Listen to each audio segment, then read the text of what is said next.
I want to talk to you about a very busy day that Jesus had. And after we go over that a little bit, you'll see how busy he was. And then we're going to talk about something central to his experience that day. But Jesus had spent a lot of time with his disciples trying to explain why he was here. And everybody wanted him to be who he wasn't. They wanted him to take over the Roman government. They wanted him to free the Jews.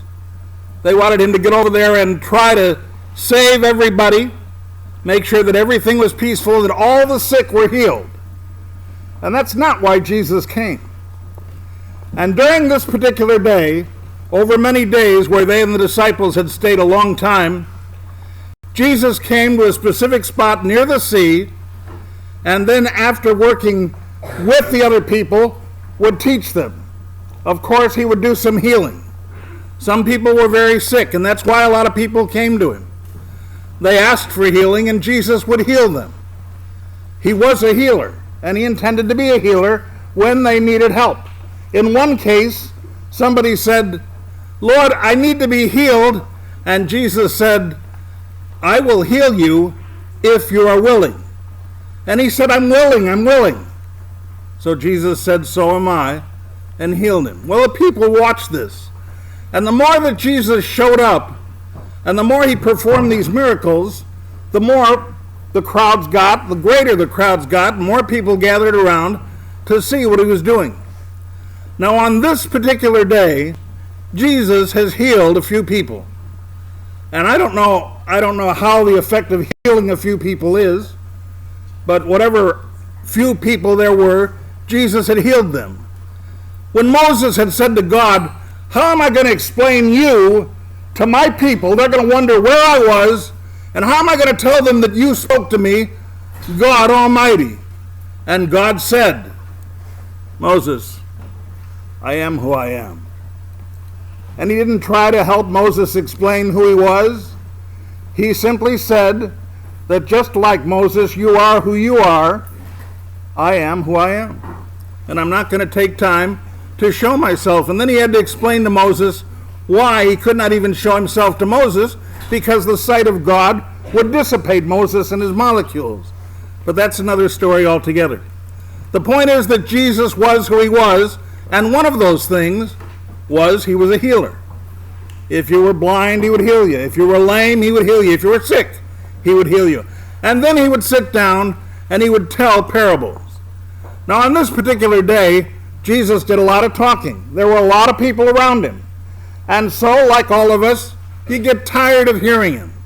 Some people listened to him, some people didn't. Some people understood what he was saying, some people didn't. At this particular time and this particular day, he gave us some of our favorite parables. And we learned from those parables by what he was saying. But each time that Jesus was speaking, he was trying to explain to them, I'm not who you think I am. I'm not the ruler of the Roman government. I'm not your doctor.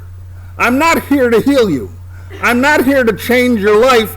I'm here to give you life. Because you're dead. Inside, you don't understand.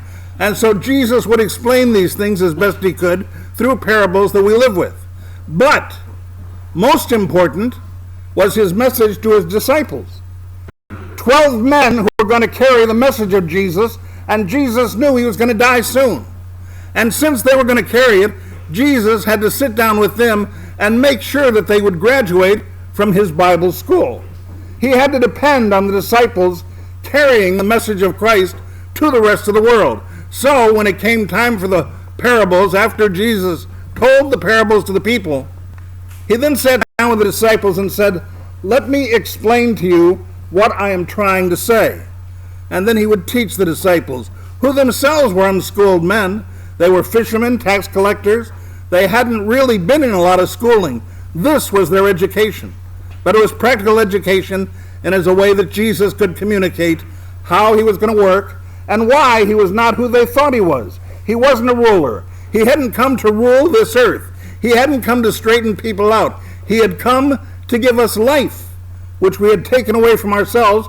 We literally committed spiritual suicide, and that's what we're doing today. We're killing ourselves because we don't pay attention to God. We're ruining our country because we think we can go out there and shoot people.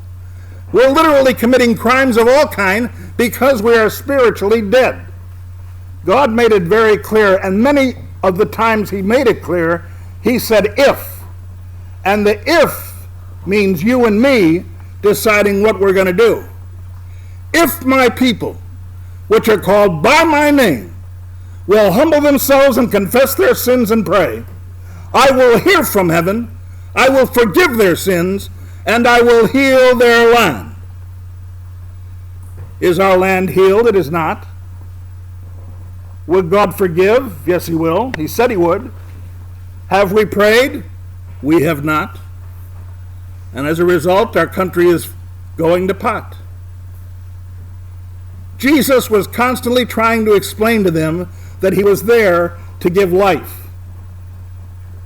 And then it was time for a break. He was tired. He spoke all day. He was healing all day. He was tired. He needed to get a rest. So he said to the disciples, get in the boat. Let's go to the other side where we can rest.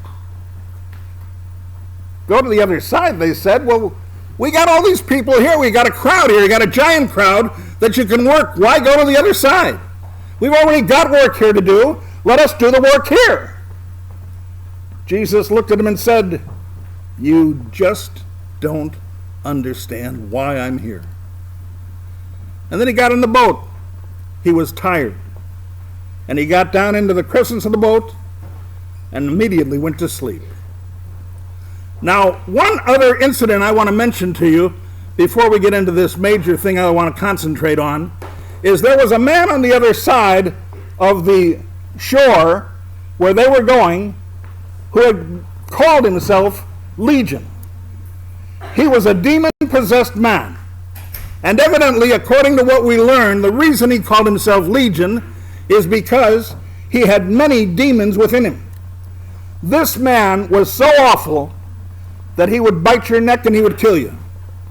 This man was so firm that when they tried to bind him with cords, he broke them. This man was so tough and so full of the devil that when they finally bound him with chains, he broke the chains.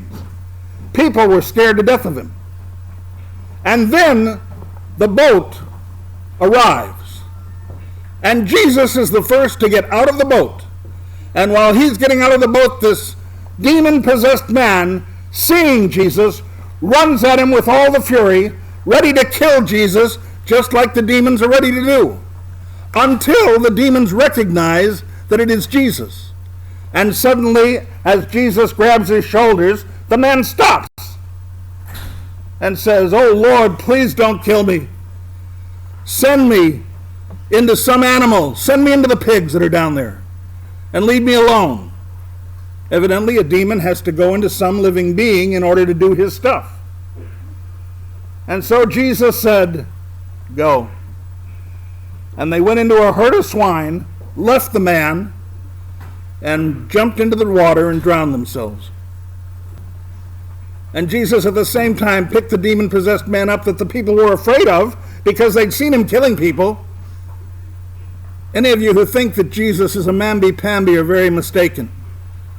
This is a man among men who grabbed hold of the demon and lifted him up and said, "You will now be healed." But I want to talk to you about the trip, a boat. Jesus gets into the boat, goes to sleep. He's very tired. While the large boat is going to the other side of the sea, a storm starts. These fishermen who know the water look at it and say, looks like it's going to rain. Simon, who is very schooled in fishing, says, "No, it's not going to rain. It's going to storm. It's going to tornado like you wouldn't believe." And the disciples become a little bit afraid. They run around the boat, securing things, making sure everything is going to work. And there are other boats that have been involved with the crowd that have been following the boat because they want to know where Jesus is going. All of a sudden, all of the boats are being whipped around by very high waves, bigger than they've ever seen, and water is coming quickly into the boats and sinking them. And so the disciples go down and say, Jesus, get up. The boat is sinking. The boat is falling over. He was very tired. Jesus, get up. The boat is sinking. Help us. And Jesus stood up. They looked around and said, look at this. Don't you care if we die? We're about to sink. Do something.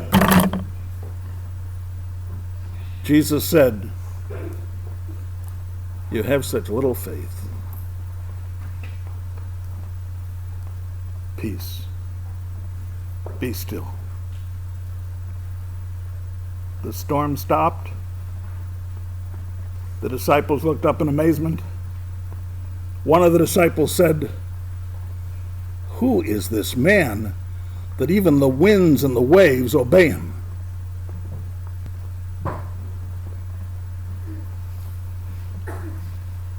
You're a lot like the disciples.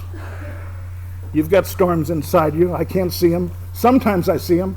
Sometimes we see your storms, and sometimes because we've been here a long time, we can recognize the storms inside your heart. But many of you have storms that you don't know how to calm. You have such little faith. No matter what the storm is that sinks the boat, Jesus simply says, peace. Be still. I don't know what kind of storm you've got, but I know many of you have storms. Many of you have talked to me about your storms. Every day I see people with storms. I myself have to struggle with storms. But Jesus wants to solve your problem. He wants to heal your hurt. He wants to calm the storm. And he will, if you give him a chance. Now, you don't have to. Like I mentioned with the country, if my people, will my people is the question, and that's a good question. Will we? It's the same thing with that storm. If my people will ask me for help, I will calm their storm. Will you? Not if you've let that storm rule you the way it is right now. Jesus wants to calm that storm. He wants to settle your life. He wants you to be happy. And one of the reasons you have the storms is because, like the disciples, you think those storms are going to sink your boat. You have no faith.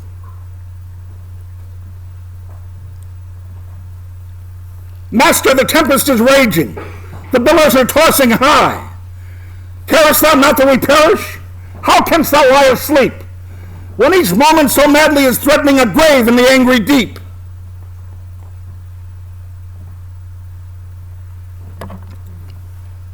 The winds and the waves shall obey my will. Peace. Be still. Whether the wrath of the storm-tossed sea or demons or men or whatever it be, no water shall swallow the ship where lies the master of ocean and earth and skies. They all shall strictly obey my will. Peace. Be still. They all shall swiftly obey my will. Peace. Peace. Be still. Master, with anguish of spirit I bow in my grave today. The depths of my sad heart are troubled. Waken and save, I pray. Torrents of sin and of anguish sweep o'er my shrinking soul, and I perish, dear Master. Please hasten to take control. The winds and the waves shall obey my will. Peace. Be still.